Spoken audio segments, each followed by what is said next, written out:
Hello everyone and welcome back to episode 224 of your favourite Formula 1 show. Yes, Jamie and I return this week out to discuss all the antics from the Chinese Grand Prix. And we're actually recording this less than an hour after the Chinese Grand Prix finished, so hopefully some of it is going to be fresh in our minds from the weekend. Jamie, first of all though, have you run a marathon this morning? Not this morning. This time last week, I was in a lot of pain, but not thankfully not this week. I was able to watch the whole race. This is probably the quickest post-race we've ever recorded, I think. And yes, no marathons today. Although as you brought it up, the medal is still behind me. Just to remind everyone, I did do one. Good. Is it in shot now? Is it? It's actually not. Let me bring it into shot, Jamie. Come on. The fans want to see the medal that you brought. The Roman shield, feeling like an absolute boss. I'll put that away for the rest of the episode, or I could put it on. No, I'm not doing that. Go on, wear it. Go on, that'd be fantastic. I look like the sprint race winner. Wear it. Do it. Come on. Our audio listeners. It might come on. My headphones. How big is your head? There we go. It's on. We love it. Good. It's staying on the rest of the episode. Fantastic. So if you hear jingling in the background, you guys will know what that is. But of course, yeah, I mean, we've quickly just got to mention, because a couple of you guys did ask about it as well. Unfortunately, we did leave a comment on Friday's Shanghai, or Thursday's Shanghai preview, obviously for the podcast. Unfortunately, we literally recorded the China pre-show, and then within mere minutes of us finishing the recording, of course, it was confirmed that sadly we had lost Eddie Jordan. He was very, very quick, wasn't it? An aggressive fight with cancer, unfortunately. But yeah, that's obviously why we didn't bring it up in last week's show. But I mean, he was such a character, wasn't he? Around the grid. Yeah, he was hilarious, and he was a real. When he's on screen, he just captured the whole screen. And I listened quite a lot to I still do listen quite a lot to the Formula for Success, which was his and David Coulthard's podcast, which was always entertaining, although never that informative, but yeah, very entertaining. No, and I think that's just kind of, I mean, Eddie was just unapologetically Eddie at the end of the day, wasn't he? And he had his own way of kind of doing things, which I think the fact that nobody could ever get in his way of doing it the Eddie way was just kind of what it made him special. But obviously, yeah, unfortunately, we've lost another great voice in and around the Formula One world. But as they say, I'm sure Eddie would feel the same way. The show must go on, didn't it, as we rolled into Shanghai. I'm really hoping that Aston Martin do like a proper tribute livery. Because imagine if they either brought like the 1991 car or put a buzzing hornet on the front of one of the cars. That'd be so sick. It would be at very some cool. point this year. I guess they might do Silverstone or something, because that's obviously where you'd hope so. Either Silverstone or Belgium, I think, would be the two you'd want to do it at. Belgium, obviously, Michael Schumacher's debut, first pole and first win, all coming in different years, bizarrely. But yeah, I hope they do something with that. Let's get into the sprint, though, Jamie. First and foremost, or the sprint weekend, I should say. Obviously, the first sprint weekend of 2025. I think a lot of people forgot, obviously, it was the first sprint weekend of 2025, because I was about 7:30 on Friday morning watching qualifying, and I understand for most people, it's terrible, because you're trying to get to work, but for someone that works from home, it's fantastic fun. Yeah, exactly. I just finished quali and then turned my laptop on. It was great. But, sprint quali, it's probably my least favourite session in any sprint weekend, just because it feels Apart from like free practice. Well, yeah, I don't watch practice, but I just feel like they should do something different. Just give us one shot or something like that, because it's way too similar to normal quali. It just feels like deja vu when you get to real quali. Yeah, I mean, I'm trying to think. It's 44 minutes, isn't it? Sprint quali's meant to be. Yeah, so you give 2 could minutes. just about do one shot qualifying around most circuits in about the same time, couldn't you? Yeah, and everyone's going to be like, oh, what if it rains? Well, that'd be funny. We used to have it in 05, exactly. didn't we? It's only a sprint race. Yeah. It doesn't matter. Exactly. And you do it in, maybe you should, pre-weekend, do, a draft of the person at the top of the championship gets to pick their slot first of when they want to go. And then the second place. I think you just most likely, unless it was a real chance of rain, you just most likely go last, wouldn't you? Yeah, you would. But then, maybe if you see there's rain coming at a certain time, you'd be clever with it. And even if you do it on the morning of, that'd be quite interesting. Just give us something different, because I don't love sprint qualifying at all. I think they should still, if they were going to do that, do it in do it in reverse championship order. Simply for the fact that if you're obviously doing better in the World Championship, you get a slight advantage. Yeah. But it's enough that it could be swung the other way. Yeah, and if it rains loads, it'd be really funny. It would. Yeah, you'd get Salvas on pole. Well, you might not, because Hulkenberg, yet again, failing to make it into Sprint Q2. Obviously, Bortoleto did make it through, so Bortoleto was at that point meaningless qualifying session. We'll put that one out. I mean, let's be real. We can talk about this now very briefly, can't we, Jamie? Sauber's back this weekend, baby. Oh, they were awful. That was not a great race. The race pace, especially. I mean, I never saw what happened to Hulkenberg on lap 1, but he dropped from 12th to 19th, and then just stayed there. Like, basically, for the rest of the afternoon. I don't know what was going on, but they are back. Yeah, and very much Alpine back. As well. They seem to be back because they were both out in Q1 alongside. Supposedly they Hulkenberg. both got blocked, both the Alpines in Yes, Q1. yeah, that did kind of screw them over. Yeah. But yeah, they were joined by Ocon, Hulkenberg, and Liam Lawson last again. Oh, gosh, I mean, it was just the same story as Australia, wasn't it? That car just looked all over the show. I really feel for Liam Lawson. Suzuka has to be better because he's raced there before. He did it in Super Formula. Yeah. I really feel for him because he's never been to either of these tracks, Melbourne or Shanghai. He's the only driver who's never raced at either of them. Which is mad, isn't it, when you think that he never was raced around Melbourne? Because you think he would have done like some show run at some point or something. But no. But he hasn't. And he had another shocking weekend. And the Ted Kravitz asked Christian Horner, right, didn't he? Where like, you didn't pay off Checo Perez for Lawson to qualify last, did you? And it was a pretty cold answer from Christian Horner. So yeah, I do feel for him because I like the guy, I like the kid, and yeah, he needs to pick it up basically. But last place in quali and sprint quali, so back to back P20s. We'll get into that one later, but not the best showing at all. I wonder if Red Bull at some point this year will get into a situation where they're going, Max, look, the World Championship just isn't going to happen this year. We've got to just try and change the car around so at least both cars can be somewhat competitive. That won't happen. Whether Verstappen would ever let that happen or not, I don't know. Also, why wouldn't he win the championship? He's driving really well. I know the car's rubbish, but Max has been operating at a very high level. I mean, he has still obviously been operating and getting a lot out of that car, and again, we'll continue discussing that, but even I was going to talk about this a bit more once we get into like the sprint and into the race. The way he's driving, he doesn't feel a world championship is possible either at the moment. Like, he's still getting a lot out of the car, but he's not defending in a lot of situations where you'd expect if he thought he was in a fight, he would. Especially against the McLarens, yeah. Yeah, exactly. We've jumped ahead massively there. Let's talk about the rest of sprint qualifying. Fernando Alonso, Ollie Behrman, Sainz, Bortoleto and Hadjar out in Q2. Isaac Hadjar, probably the only notable thing that happened, of course, was this huge moment down at turn 1, but luckily was able to keep it away from any barriers or anything like that. And then Q3, Jamie 183, he's back. Lewis Hamilton, it doesn't count as an official poll, and I understand how stupid it is that most Brits and Italians couldn't watch it because they were trying to get to work on a Friday morning.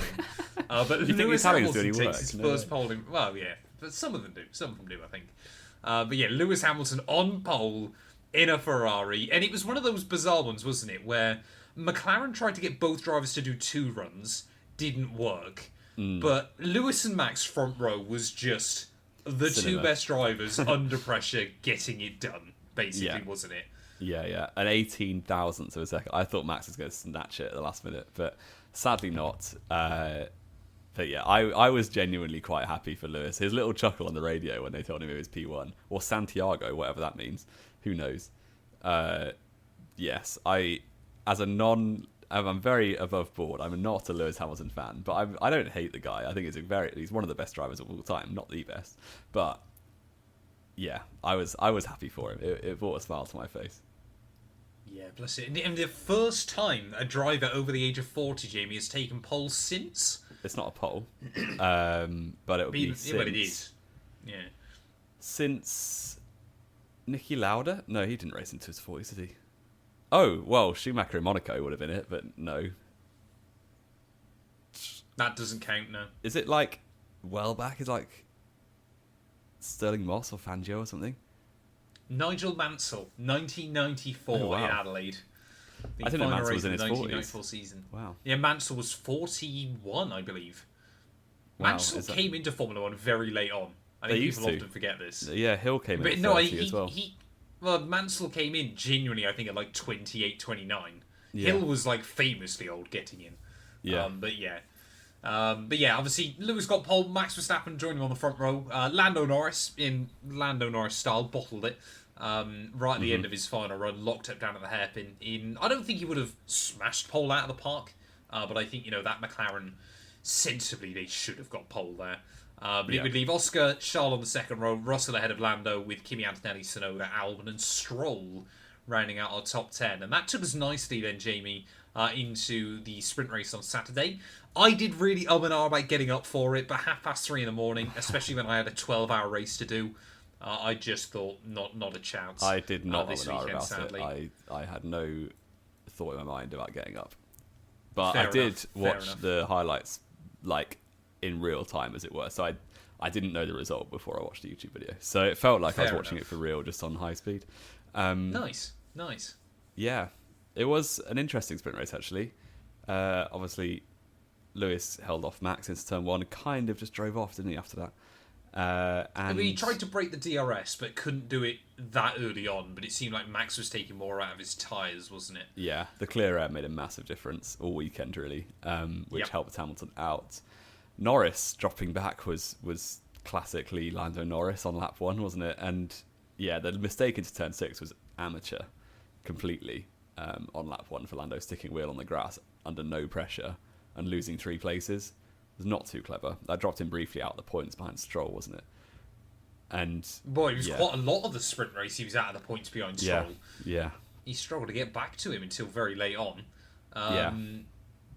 We also obviously had blaming George the car Russell for him being just a bit mid. It was not too clever. If you're Lando Norris now, that comment you made a couple of years ago about Hamilton and then Max about how they should win every race because they've got the fastest car, is really, like, you've got to be thinking back to that going, that wasn't too smart, was it? Slightly more difficult than I'd originally given them credit for. In the words of Roy Keane, that wasn't too clever. Yeah, there is definitely still a difference, isn't there, between a Lewis Hamilton and Max Verstappen, and, well, I'd argue every single other driver on the grid still, isn't it? When you're put in that position to win. And I think that's why I've still got some hope for this season, because the McLarens will take points off each other, and they're also still not the complete drivers just because of their age and experience, or inexperience, and just talent. So, if there is an opportunity for Max to win a race, he will go and win it, or Lewis in the right car. Those McLaren drivers, both of them, if they've got a car that can, they will both fight for it. Yeah, but the McLaren drivers are not quite there, and Norris did very well in Melbourne, obviously top driver, but there'll be races like this where he's just putting wheels on grass and finishing 8th. So yeah, not the best. Not ideal. And I mean, for Lando, it took him most of the sprint race to catch back up to Lance Stroll, which was not ideal. But like we said, of course, as we've often complained about with the sprint races, they kind of give you a precursor, don't they, to what the real Grand Prix is going to look like. And it was just a quintessential, we've spoke about this so many times, a quintessential ground effect era race of, there's quite a lot of DRS passes going on, but that's all at the rear of the field. Up at the front, no one can get close enough to each other because you just wreck your tyres. Yeah. And especially around a circuit like Shanghai that is so aggressive on the tyres. I mean, like we said, Hamilton basically just got out of the DRS and kind of didn't walk away necessarily, but just then kind of managed things at the front. Yeah. Liam Lawson and Jack Doohan had a crash with each other on lap 4, because I think Liam Lawson, after his rough qualifying, was kind of trying to do the big old me again, look how aggressive I am with everybody else. I still don't know what happened. Why did Carlos Sainz have to pit? He didn't have to. They just he was dropping back, so they just used it as a practice session. Same as what the Saubers did, basically. Once they were not in contention for points, you might as well just test out different tyres. Yeah, and as I say, this is obviously what I was talking about a couple of minutes ago about, I just don't think Max feels he's actually in with a shot at the world title this year, because finally when Oscar got to him on lap 15, just because he had been focusing on looking after his tyres a bit more, if Max genuinely felt there was a chance at the championship, he would have defended that. But Oscar just went straight past him in a straight line. I'm not too sure, because it's not that close to the end. There were, 5 laps to go after that? And the fact that Piastri was so close to it, because he did defend into turn 1, that's what actually gave Piastri the chance down the back straight, because he was close enough to harry him the rest of the lap. That Max just knew that with 4 or 5 laps to go, he's fighting a losing battle anyway against the pace of that McLaren. So he's done it quite a lot before, where if he knows that he won't be able to defend, so, you know, in COTA, wasn't he? He just sent the Ferrari straight through and then defended his absolute life against Norris because he knew the Ferrari was quicker. But, like, because he knows what, and it's not worth crashing over a point difference between second and third. Not especially in a sprint, Especially when he probably thinks his battle's against Norris in the long game rather than Piastri. But we'll see. Yeah. We'll see. But I don't think it's throwing in the towel in the first. No, I don't think throwing in the towel is fair. But I also think it's just kind of I think Max genuinely probably his mindset at the moment as well is just going to be, I've got to play the points game for the first, basically till Spain, I would have thought. Because that's, I think, kind of where Red Bull are hoping their car will come back. And it's basically, how close can I be? We might genuinely end up in a situation this year where we got a reverse of last year. Lando tries to build up a lead at the start of the year, and then Max in the second half has to catch him up. Hopefully. Which, I'll be honest, if I had to put money on it, I know where my money would be going still. 5-time champion of the world. That sounds nice. Shocking. But Leclerc would then also get Russell, to Russell by the end of the Grand Prix, or by the end of the sprint race, we couldn't do anything with it. So it was fair, like I said, it was kind of your typical ground effect race, wasn't it, of there's stuff going on, but nothing too dramatic. But it would mean, Jamie, although it's not a proper win, I would get to see Hamilton win in red. I tell you what, to do that in Shanghai, where Lewis is very well loved and Ferrari is very well loved, the scenes around the Shanghai circuit were pretty special. It was cool, wasn't it? I was happy for him. I was also glad it's not a real race, so that's nice. But and he always does well at Shanghai. First ever pole for Mercedes, first ever pole for McLaren. Oh, I thought you meant this where he got their first pole, not his. No, Lewis got his first pole for Mercedes in 2013. Did he get his first pole for McLaren in Shanghai at the end of the year? Didn't he do no. That was well early. I was going to say, he would have done it in Montreal 07. Yeah. And he got one earlier on than that. I forgot Shanghai was last minute, because obviously he went through the gravel there, didn't he? That was a wrong stat. Apologies. But it's not a I stat heard if it's wrong, someone surely. said that on I think Brundle said it on Sky. But Brundle's maybe I misheard him. behind. Martin Brundle must have had a cold. Yeah, probably. But Hamilton would take the win, though, ahead of Oscar. Max in P3 ahead of Russell, Leclerc, Tsunoda. Tsunoda, again, that V car is looking very, very good at the moment. It is. Antonelli in 7th, and Norris would get Stroll by the end of the sprint. And also, Jack Doohan would get involved in more carnage because he'd spin Lando out in the last lap. Yes. Basically create a roadblock. I think Doohan might be on borrowed time based on his I wouldn't say so weekend. yet. His paces looked alright. But he's very, very scrappy, isn't he? He doesn't know when to stop fighting. But Flavio Briatore likes that. He does. He likes a bit of getting the elbows. The Grand Prix didn't go too well for Doohan either. But neither Alpine really in the end. No. I know it went better for the other one, but still. Qualifying again though for those Alpines would not go particularly well. Both of them again out in Q1. Alongside Ollie Behrman, Bortoletto, and our resident P20. Say it with me, Jamie. Liam Lawson. Out again. Last place. So far, his qualifying average in that Red Bull is worse than Nikita Mazepin's at Haas. Wow. Yeah, it's been, 18th, 2020, isn't it? Yep, he's averaged... 19, 20, and 20. He's averaged a 19.67 start average to Mazepin's 19.33. Yeah, and I felt so bad because Lawson got a couple of good laps, well, goodish. Like he finished the laps without major errors, and he put it 15th, I think, was where he was 2/10 away in the end. Yeah, and then you just see all the other drivers improving. It's like, oh no, Lawson's going to be 20th again, and then he was. Well, it's what I don't get is every single time a Q1 ends, Obviously, you go around all the cars and they go, and Liam Lawson in last. He's already back in the pit box. Yeah. Why aren't they keeping him out at the end of it? Like, I understand Australia, he binned it at the end of his lap, so just bailed. But why is it every time? At least give him the best of the track. He needs all he can get. Exactly. Really. He just, you just cut to him always in the pit lane watching it happen. Also, no fanfare for Bortoleto losing to Hulkenberg, as much as there was for him. No, we're not going to talk about that. Hulkenberg's had just how many more races? 300 odd. Exactly, and he would end up out anyway, just behind Ocon, just ahead of both Aston Martins. And Carlos Sainz, I understand he's gone to a new team, but he's not hit the ground running, has he? Yeah, can we start to talk about Alex Albon maybe not being on fraud watch? No, Albon's good. Maybe Sainz is on fraud watch. But Hulkenberg P12, I've got a glaze where I can because the rest of the weekend was awful. But P12 went out Sauber. Yeah, it was. It seems like this weekend it was like the opposite of Australia. Of the car had much better qualifying pace than race pace. I mean, let's be fair. The car in Australia actually wasn't that fantastic. No. It was just he was in the right place at the right time. Yeah, he got a bit lucky with the call and got his only points of the season. I'll maintain that. You're already saying that, are you? Oh man. Yes. Let's just also say, Jamie. Although again, qualifying pace for neither car looked fantastic. We spoke about it pre-weekend. Haas were back, which was good for them. I genuinely think the whole midfield. I thought Albon talking about this after quali. The whole midfield is so tight. Basically. Oh yeah. So Q1 and Q2, the cut-off time was almost the same because it's basically who nails their lap. So, because from basically 6th downwards, if you discount Antonelli and Lawson, who get dragged into that midfield, you've got all the cars within a few tenths, so drivers can really make a difference. Which is why the likes of the Haas's and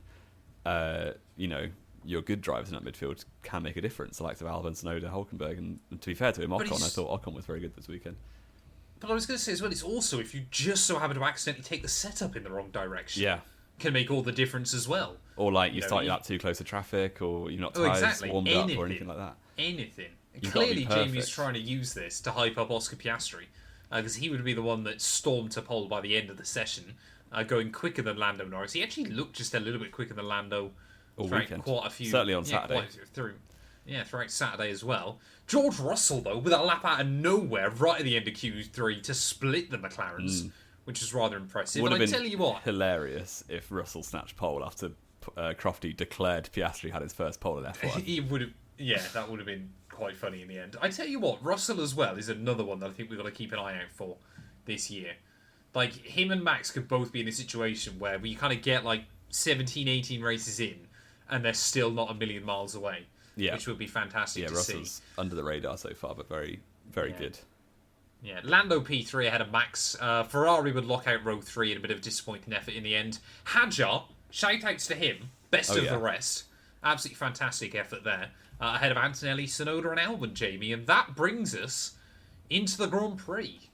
It does. And much easier to get up for a 7 o'clock start for the Grand Prix than it was for a 3 a.m. start. Lawson decided to go into pits because he's last anyway. And the lights were out and away we went. And Piastri, to be fair to him, did a right job for Lando Norris on the way to turn 1. And basically just cut Russell right up. And Norris flew around the outside, and that was that, really. McLaren won 2. And I was saying to some of my mates last night, which I know unbelievable, I actually have some friends, but I was saying it should be a good race unless Norris gets Russell straight away, and then it'll be a McLaren 1-2. And that is exactly what happened. And sadly, it settled extremely quickly. But not before Max Verstappen got a poor start and dropped behind both Ferraris, who also managed to get together at turn 2. And weirdly, I feel like Leclerc always has to do a race a season with half a front wing. It feels that way. Pretty much. And this was that one for him. And it was all his own fault because he did go in a bit hot and just clipped the back of Lewis Hamilton. Lost that front left end plate. And didn't bother ever repairing it. No, it made no difference to the pace of the car, which is quite... In fact, if anything, it made him quicker as the rest of the session went on, which again... Why on the F1 games does it not work like this? Why whenever you get a tiny bit of damage, does it cost you 3 seconds a lap? It's so annoying. But anyway, there was more chaos on lap 1, because Bortoleto would unfortunately go for a spin. And he basically meant, I think by lap 2, he was 50 seconds off the lead. because he ended up pitting and basically just moving on to hards. So despite being 35 seconds away from Hulkenberg, Jamie, he still beat him by the end of the race. They just turned it into a test session, didn't they? We have no idea. We were talking about this as well pre-show. What happened to Hulkenberg on lap 1? Why did he end up 19th? They never showed it. They never ever showed it. It was well annoying. But, yeah. I don't know. He went from 12th to 19th and then just stayed in 19th. Basically for the rest of the afternoon. Yeah. Well, he didn't stay in 19th for long because Fernando Alonso's brakes would fail almost immediately. Double retirement so far for Alonso. I believe that leaves... surely it leaves him last in the World Championship, he won't be classified in the Championship yet. He's not classified in the World Championship. There's only 19 runners on the F1 table. That's incredible. Alonso has yet to enter the World Championship this season, technically. Although, do you not finish the sprint race? I guess he should be on there, really, shouldn't he?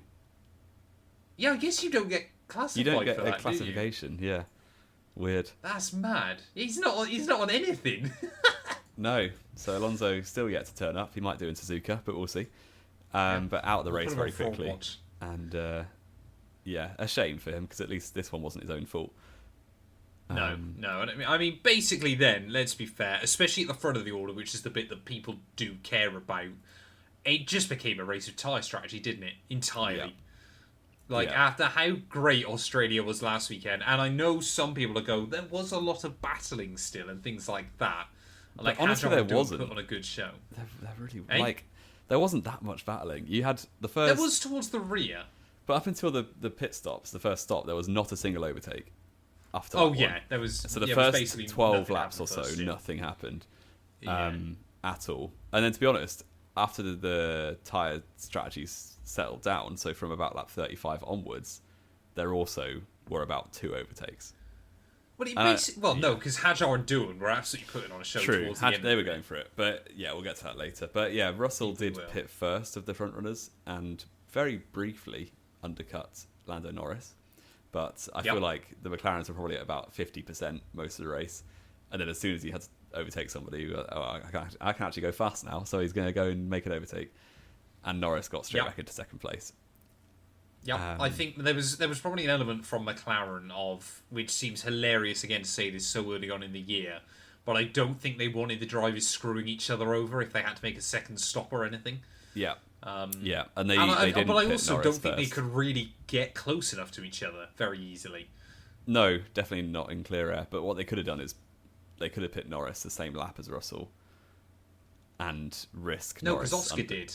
Yeah, exactly. But they could have just pit Norris first and then made him swap back. But they didn't want a Hungary situation. No, exactly. From last year. Exactly.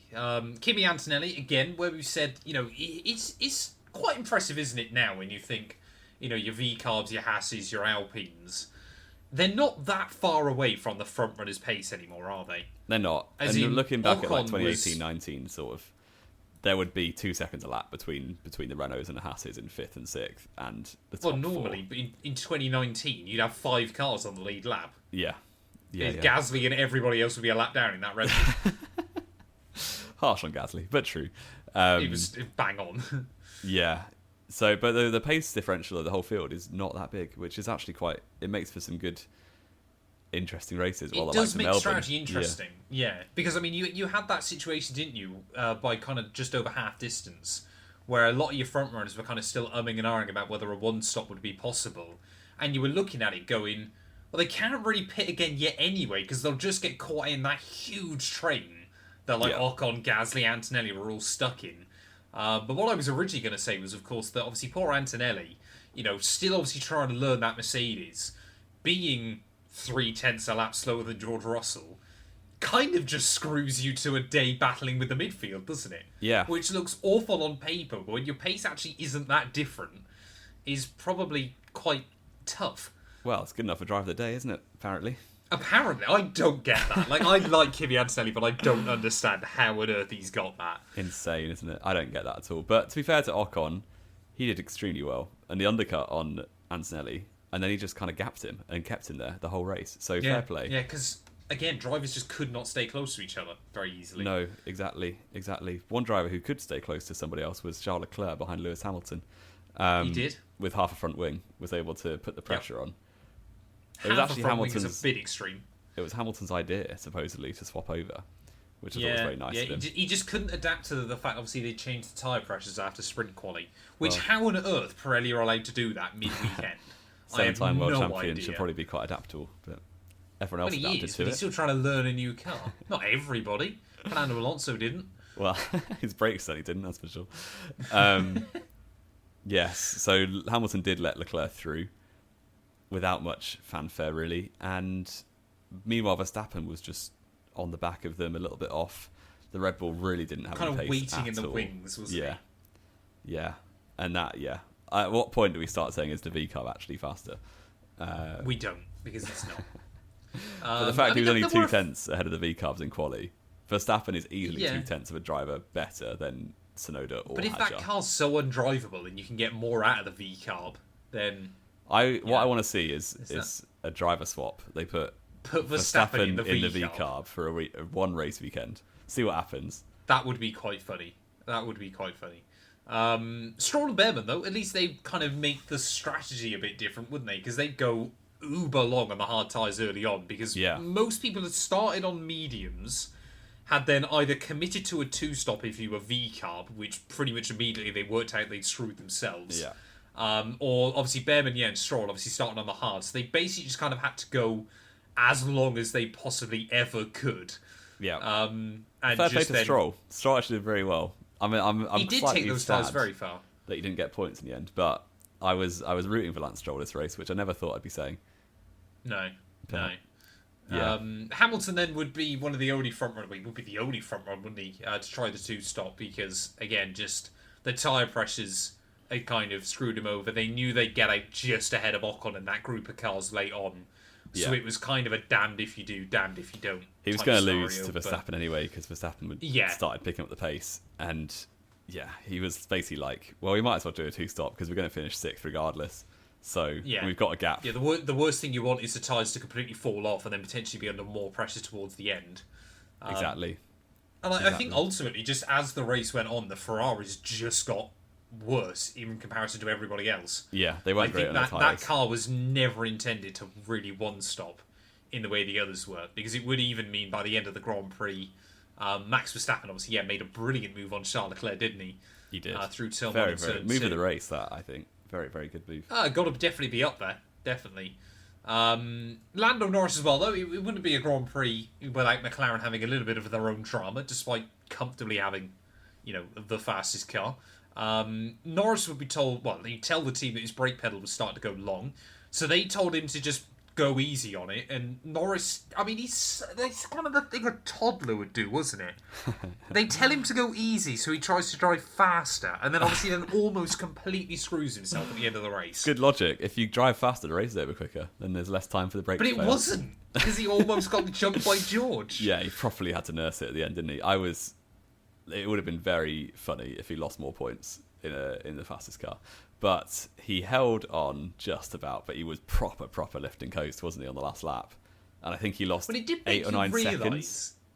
It was only about 6 or 7, yeah. But it does make you realise, doesn't it, that Shanghai, really, there's only 2 big braking zones on the entire lap? Yeah. Because a lot of them obviously are so long flowing corners on the way in, you can just lift. Yeah, and he was barely hitting his brake on the last lap. It wasn't that the brake pressure was dropping. There was a great radio with Will Joseph saying, "I know this is boring," and I was like, "Yes, I agree." But the brake pressure wasn't changing. It was just the distance he had to press the brake for the pressure to become engaged was further and further. So I don't think it was ever a risk of the brakes failing. Such, he just had to basically push it all the way to the floor to get anything, which can't be a nice feeling. It was the connection to the brakes rather than the brakes themselves, basically. As the race kind of calmed down, though, towards the end, at least doing it Hadjar would keep it entertaining, wouldn't they? Yeah. Because they would just have an almighty scrap that would involve getting a penalty and probably losing his drive. I think it was good to see him get his elbows out. For the rookies, you need to be able to build that confidence, which is important. It was, and it'll take a lot from the fact that he beat him on track, even if he got a penalty for it and lost. But yeah. And they both beat Yuki Tsunoda because his wing would just completely give up. Yeah, late on. a really weird part of the front wing just gave way, and the structural integrity was not all that on the connection point between the nose and the main fences. It just stopped. And he had to stop again. And the fact that VCarb came out of that Grand Prix with no points when they started both in the top 10 is pretty incredible. And still, their only points of the season screwed on strategy, didn't they? Are in the sprint race. They haven't scored a point in the Grand Prix yet. In the fifth. They haven't scored a legitimate point, have they? No. Which is quite funny. Quite impressive so far. But yeah, obviously that would mean Oscar Piastri. I mean, we just didn't see him after lap 1, did he? No. He would take the victory there. The gap was helped by Lando's brake issues towards the end, and his inability to apparently listen to basic orders and monitor those brakes. But he would come through still just ahead of Russell for P2. So an all Commonwealth podium, Jamie. We've got to like that. We've got 3 Union Max flags. Verstappen in 4th. Long live the Empire. Max Verstappen in 4th again, got the better of Ferrari. I think Ferrari just didn't have the pace or the ability on those tyres to extend them as far. Leclerc just beat out Hamilton after his tyres completely fell apart right at the end. Ocon, shout out in P7 in that Haas car. That was certainly a great return to form for them, ahead of Antonelli. Albon in P9, so more points for Williams. And Behrman as well, getting Haas a double points finish. That I don't think has ever happened in Shanghai. I don't think anyone saw it coming either after how slow they were in Melbourne. No. But fair play. And Behrman drove a very good race because he was started 18th or 17th, didn't he? So overtook a lot of people on his mediums at the end. And Albon too, very good. Had a couple of laps led as well, which is always nice. Yep. In the first Williams leading their first laps in 10 years. Who knows how long. They said. Probably, we were in 10 years, wouldn't it? Silverstone 2015. Of course, I was thinking about Maldonado in 2012. Bottled the 1-2. They did, they did. They could have genuinely won that one, I reckon. Yeah, they should let Bottas go. They should have. They absolutely should have. Yeah. I'm going to do your quiz. Okay. It is McLaren's... I saw a tweet, hang on. Oh, here we go. It is McLaren's 50th 1-2 in F1 history. Okay. So very simply, there's 22 answers. So I'm going to give you 90 seconds because a lot of them you'll reel off. Every McLaren race winner in Formula 1. Oh, just race winner. Just race winner. The time starts now. So Lando Norris, Oscar Piastri, Daniel Ricciardo, Jenson Button, Lewis Hamilton, Fernando Alonso, Heikki Kovalainen, David Coulthard, Kimi Räikkönen, Mika Häkkinen. Doing well so far. Juan Pablo Montoya. Yep, you got all the 2000s ones. No, that's all right then. Obviously, Ayrton Senna. You've had 30 seconds. Alain Prost. Gerhard Berger. Yes, going well still. Niki Lauda. Yep. James Hunt. Yep. I'm trying to think. John Watson, obviously. Yep. There's 5 left. You're doing very well. You've got 30 seconds. Oh God. I can picture his face. I just can't remember his name. Fittipaldi. Yes. Yep. That wasn't the one I could picture his face, but couldn't remember his name. 20 Katie seconds. Alboreto? No. That was just a random guess. That was he went for Ferrari, driver, didn't he? I think. Yeah. I already said John Watson. 10 seconds. You did. Oh, I'm just starting to struggle now. There's a couple more Brits in there. I just can't remember their names. I'm happy I've got all the ones from my era at least. There you go. Time up. There's one you probably should have got. And one more champion and 2 that maybe. Yeah, I was trying to go through 2 right at the end to remember all the champions. So Jochen Mass, who won it. Genuinely didn't. He didn't win his world title for McLaren though, did he? He didn't win a world title, but he. Oh no, I'm thinking of Rindt. Sorry, that's what threw me off. Yeah. Jochen Mass was the one who won at Nürburgring in '76 in Rush. Yes. Yeah. Peter Revson, which is very hard. Yeah. Denny Hulme. Didn't know he even raced for McLaren. Fair. And finally, one who you should know who raced for McLaren, Bruce McLaren. Won a race. Of course, yeah. I can never remember whether obviously he ever raced for McLaren as such, or whether it counts as McLaren as part of their stats. No, he did. He did. So 18 out of 22 is not too bad. I'll take that, honestly. I'll take that. What's that? High 80%, just over 80%. Exactly. Isn't it? Every team but Alpine now has scored this year, Jamie, which is quite funny when Alpine have not been the worst car. Alpine really haven't been the worst car. Yeah, wow. No. Wow, fair play. Williams still up in 5th. Yes. Love that. Love that for them. I genuinely think they could beat Aston this year. So could VCAR if they got a bit more lucky. Yeah. Also, the fact that Max Verstappen lost 1 point to Lando Norris this weekend is crazy. I really think he's hustling. He will be in that championship fight for a long time. Russell's only a point behind him. I know, yeah. So I think you've got to give credit to them both, and I'm hoping that, say, Leclerc and Hamilton I would hazard a guess that Mercedes is slightly better than the Red Bull overall, to be honest. I don't think there's a lot in it, to be honest. I think people overhype Max. We're already looking at a 4-way fight, and if the Ferraris can get back in there, that'll be good for them. But now, Antonelli, he's still ahead of the Ferraris. Yes, but will he be there for long? I'm not too sure. Probably not by the end of Japan, but there we are. Exactly. The prediction review. We had obviously an extra prediction for the sprint race. We did. What were the scores on the doors coming in? I was 4-1 up after Melbourne, so that was going well for me. You were. Before this morning, on Sunday morning, none of us had any points. Because I said Norris, and you said Piastri, Norris. And obviously, it was a pole position. Hamilton. Why did I back Lewis, man? Yeah, Hamilton won the sprint, which no one guessed, and Piastri got pole, and we both guessed Norris on pole. So no points there. You went for a Lando Norris race win. 1 point. +1. Oscar Piastri in second. +1. 1 point. And Max Verstappen in... Oh, I hate this. I'm looking at yours in already. 0 points. I predicted Max Verstappen to win the race, which is nothing. No points. Lando Norris second. 2 points. 1 point. And George Russell third. No, it's 2! I hate you so much. It's like the most Jamie score in the world. By virtue of missing Piastri out completely, I've got Norris and Russell bang on. So thank you very much. 4 points. Oh, which makes it 8-3 overall. That's a nice terrible. early lead taken to Japan. I hate that. I absolutely hate that. Let's do race rating, Jamie. It was a bit dull, wasn't it? It was not great. I'm going to be a bit harsh and say a 4. So am I. I think there's going to be a lot of good races this year. What did we give last weekend? We didn't get that. I gave you 8. Both of us we gave didn't 8. Key that in, did we? We didn't get that. Well, we'll get that on the notes. Don't worry about that.